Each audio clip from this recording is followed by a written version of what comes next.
from Skyhook's standpoint, we've been providing location for many of the mobile devices and apps that you all use today for about 8 years. And so we've watched the location world grow up from really 2 or 3 apps in the early days with no phones that could handle this to what we see now, where location is really part of the mainstream discussion in the technology arena. Obviously, the big explosion happened in 2008, 2009 with the introduction of the App Store and Android devices. Really just a phenomenal development of new ideas around location. Literally 30 or 40,000 different ideas. And then last year, the big topic of discussion was about check-ins with what Foursquare invented and what other companies have come along. And it really, they did a fantastic job of bringing to the mainstream this concept of using your location in a social way. And it's really what helped kind of crack open this idea of getting location into the hands of average consumers. And then this year you're hearing a tremendous amount about deals being layered on top of these check-in apps. And it's really great from the industry standpoint because we're now bringing ways to make money on top of location. Location becomes, it's less of this standalone category. When people say, are you a location company or a location app? Location really is what makes mobile different. And we're going to see location features being integrated into every type of app and experience.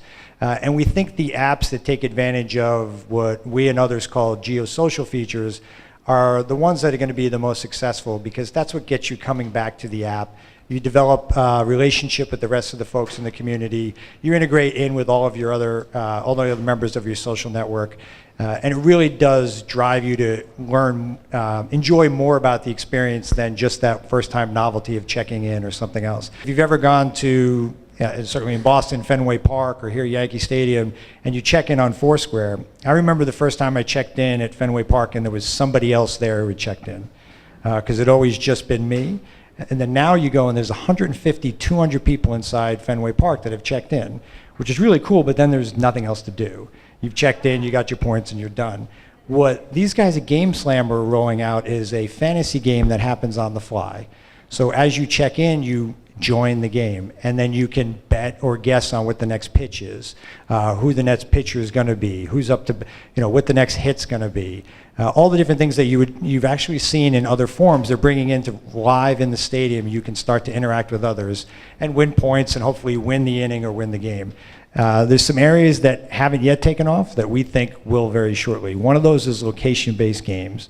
Now, this isn't Foursquare or Scavenger, we're going to bars and checking in. This is playing an actual game, a casual game, but the nature of the game changes based on where you are in the city. They've had a couple of these over the years that have been really successful, like assassin-based games where you chase people around the city and try and kill them and then try and get points. We haven't seen any one of those break out. But it so happens that the core of the skills and knowledge about location-based games or big games is actually from here in New York, from the NYU program. And there's a lot of great ideas being tried, and we think one of these is going to take off. A local company here in New York built this game called Gigaputts, where you actually go somewhere on a street corner and you swing your phone and it tells you how far you hit the ball. And you literally have to walk 200-300 yards to your ball to hit it again. And so you can play golf throughout the city. And you could see natural extensions of that where the whole of the course could be a retail store or a bar or restaurant. You have to putt out inside the gap in order to finish and then maybe get a promotion. And so there's, people are still trying these things out, but we anticipate this year or maybe the next year, one of these is going to break out, and it is going to change the gaming world. In fact, Sony so much believes in this that they've baked location into the new version of the PSP. So the NGP that comes out at the end of this year actually has location in it, and they're out evangelizing with developers to build location-based games. And so you'll see a whole lot of this. The other thing that we're going to see is a lot of discussion about indoor location. And when people say that, we're concerned that there's a bit of unrealistic expectations that the technology is ready where it can tell you where to go aisle by aisle in a store. And we're all getting better at doing that, but the technology really isn't there yet. And so there's a lot of companies trying to, in malls and inside stores, to try and help you find where the Cheerios are inside the supermarket. The technology, the underlying technology of knowing where you are in the store just isn't there yet. And so you're going to see a lot of people try things, but you're not going to see, we don't think, a tremendous amount of success unless there's some breakthroughs on the science side. Lastly, there's over the past couple of weeks, and I'd love the panelists to talk through their thoughts on this as well, is this concern over privacy. Privacy is the third rail of location. Everyone's very, very sensitive about it. I think what you're seeing over the last couple of weeks is, as this has become so mainstream, people are now starting to take a step back and think, oh my God, who actually does know where I am?